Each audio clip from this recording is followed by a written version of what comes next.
دیتے ہیں اور اس سے جماعت کے کام کو آج کو ہم چلاتے ہیں۔ پولیس کا یہ الزام اس قدر مذاق خیز ہے کہ کوئی صدی کی تاریخی جدوجہد ہمیشہ سے تکوری میں جماعت اسلامی کے ایک فرد کا نام بھی شامل کر دیا۔ پولیس نے جماعت اسلامی کے جس فرد پر الزام عائد کیا ہے وہ موسیٰ لین کی یونین کونسل کے سابق ناظم اور علاقے میں اچھی شہرت کے حامل فرد ہیں۔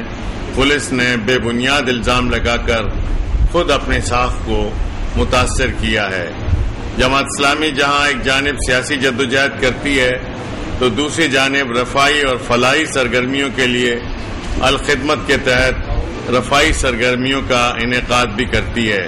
جماعت کے تحت ہونے والے رفاہی اور فلاحی سرگرمیاں صرف کے لیے پورے پاکستان ہی نہیں پوری دنیا سے مخیر حضرات تعاون کرتے ہیں۔ لاکھوں کروڑوں روپے امدادی سرگرمیوں کی مد میں جمع ہوتے ہیں۔ الحمدللہ آج تک کسی نے جماعت پر ایک پائی کے کرپشن کا الزام عائد نہیں کیا۔ ملک بھر میں الخدمت کی پھیلی ہوئی سرگرمیاں جماعت اسلامی کی دیانتداری اور اس پر عوام کے اعتماد کا مظہر ہیں۔ 2 مرتبہ شہر کی نظامت عبدالستار افغانی صاحب جن کا تعلق بھی لیاری سے تھا اور نعمت اللہ خان ایڈوکیٹ فائز رہے، ان دونوں رہنماؤں نے اقتدار کے مسند پر بیٹھ کر بھی درویشی اور فقر کی نئی مثال قائم کی ہے۔ ان پر بھی آج تک بدعنوانی کا کوئی الزام نہیں لگا۔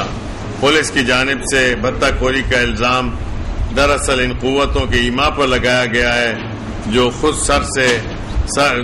سر تک بھتہ خوری کے دلدل میں ڈوبے ہوئے ہیں اور چاہتے ہیں کہ دوسری جماعتوں کو بھی اس میں شامل کیا جائے تاکہ خود پر لگنے والے الزام کی شدت کو کم کیا جا سکے۔ اس رپورٹ میں جماعت اسلامی اور جماعت اسلامی کے فرد پر جھوٹا الزام لگایا گیا ہے۔ اس کے خلاف جماعت اسلامی ہتک عزت اور ہرجانے کا دعویٰ دائر کرے گی۔ یہ ہمارے فضل الرحمان صاحب ہیں جو بائیں ہاتھ پر بیٹھے ہوئے ہیں۔ تمام چندے میں جمع کرتے ہیں، کھاتا تو بہرحال یہ نہیں وصول کرتے، ہم سب وصول کرتے ہیں۔ ممکن ہے پولیس والے ممکن ہے بیلنس کرنے کے لیے بھی نام ڈال دیا۔ سپریم کورٹ میں جو لسٹ پیش کی تھی جسے جی آئی ٹی رپورٹ کا نام دیا گیا تھا، کرائم برانچ کی رپورٹ ہے، کرائم برانچ کی رپورٹ ہے۔ وہ بہت ساری سیاسی جماعتیں ہیں اور وہ ایک دوسرے کو اس پارٹی اے این پی وغیرہ شامل تھی۔ الحمدللہ جماعت اسلامی کا تو سرے سے کوئی دہشت گردی سے کبھی تعلق ہی نہیں رہا۔ 12 مئی کا آپ لوگ سب جانتے ہیں کہ 12 مئی کا جو کچھ واقعہ ہوا تھا، اس واقعے میں 100% جو ہے منصوبہ بندی اس وقت کی حکومت جس میں مشرف بھی شامل تھے اور ایم کیو ایم بھی شامل تھی انہوں نے کیا۔ ہمارا اس وقت گورنمنٹ کے آفیسروں سے تعلق رہا اور انہوں نے یہ بات واضح طور پہ کہہ دی کہ ہمیں اوپر سے آرڈر ہے کہ ہم آپ کو نہیں جانے دیں گے۔ اور اس کے بعد جب ہم نے دیکھا تو سارے شہر میں کنٹینر لگے ہوئے تھے۔ آپ کو معلوم ہے کنٹینر ہمارے اشارے پہ کبھی نہیں چلتے ہیں۔ پولیس جو ہے وہ آپ کو معلوم ہے پولیس سے ہتھیار لے لیے گئے تھے، وہ ہمارے اشارے پہ نہیں ہوئے، حکومت کے اشارے پہ ہوئے۔ تو یہ تو سارا کھیل ایم کیو ایم کا ہے، اس کی سیڑھیاں آ گئی ہیں، اس کی ساری چیزیں موجود ہیں۔ اس لیے میرا خیال ہے کہ اور آج بھی انہوں نے جو کچھ کیا ہے وہ انہوں نے وکی لیکس کے حوالے سے ریفیوز کیا ہے، باقی تو ان کو معلوم ہے کہ کس نے کچھ کیا۔ بیٹھے ہوئے ہیں اور الحمدللہ یہ تمام چیزوں سے مبارک ہیں۔ ہم لوگ ذاتی طور پہ بھی جانتا ہوں میں سے الحمدللہ ان کا نام کہیں نہیں آئے گا، جن کی وضاحت کی تھی پریس میں جا کر، اور پریس کو ہم نے کہا تھا میں لے کے آیا پیشہ سے۔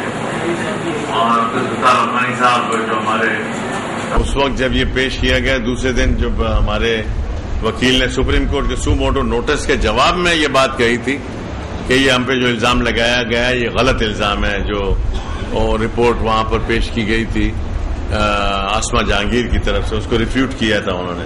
پھر باہر آ کر ہم نے بھی اس کو پریس میں ریفیوٹ کیا تھا، لیکن بہرحال پریس اور میڈیا میں یہ ایشو جو ہے وہ اچھالا جا رہا ہے اور جس سے ہر آدمی جو ہے بے چین پریشان ہے کہ ہم جیسے لوگوں پر یہ کیوں الزام آ رہا ہے۔ تو ہم نے کہا اس کی وضاحت کے لیے آپ کو بلایا ہے تاکہ اس بات کو واضح کر دیا جائے۔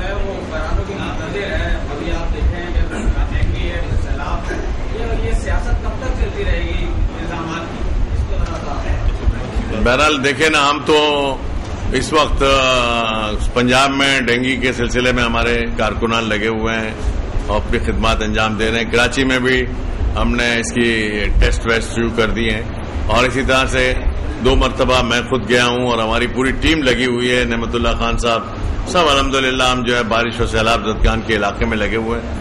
اب جن کی فطرت میں یہ چیزیں ہوتی ہیں وہ یہ کام کرتے رہتے ہیں. اب ہمارا فرض یہ ہے کہ ہم بہرحال اپنی پاک دامنی کا آپ کے سامنے مظاہرہ کریں اور بتائیں کہ بھئی ہم لوگوں کو تو آپ سب جانتے ہی ہیں کہ الحمدللہ ہمارا سیرت و کردار کیا ہے. ہمارے پاس لاکھوں نہیں کروڑوں نہیں اربوں روپے آئے ہیں. یہ جو گزشتہ سیلاب تھا اس میں, اور جو جاپان نے اور قطر نے اور مختلف ممالک کی ایمبیسیوں نے اور مختلف ممالک کے لوگوں نے ہمیں فنڈز دیے ہیں.